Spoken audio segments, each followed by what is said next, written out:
How true is this comment made by the use of Fan TDM2, more specifically testing the German Bison's ammo against heavily armored targets?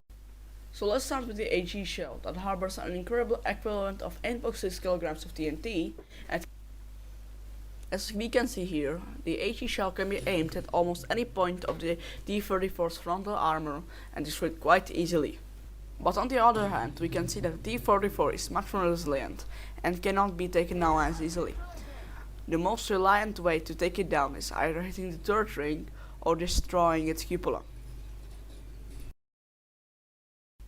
Looking even further down lane, we can see that the KV-2 has exactly one weak spot, which is its turret ring, since it lacks a cupola or other weak points present on tanks we have seen so far.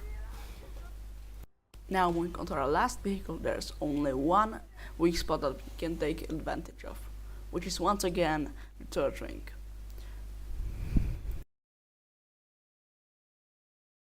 And now we take a look at the heat shell, which can penetrate up to 185 millimeters of armor.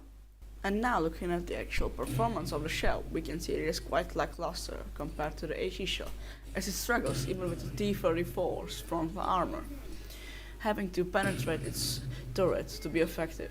And now looking 10 numbers up at the T-44, it has even more problems destroying it, as even penetrating the turret cheeks cannot destroy it. So the only way to destroy the T-44 with one hit is either hitting the cupola or destroying its turret ring. Now looking at the KV-2, we can see that the heat shell is absolutely useless against it, as it can only destroy it by hitting its ammo, and not even hitting the turret ring can destroy the KV-2 in one shot.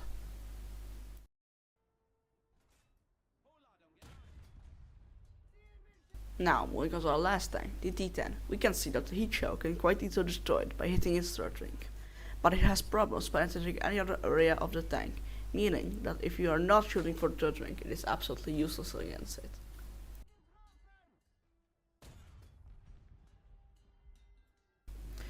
So in conclusion, the commenter was right, as the HE shell is much more effective against armored targets than a heat shell.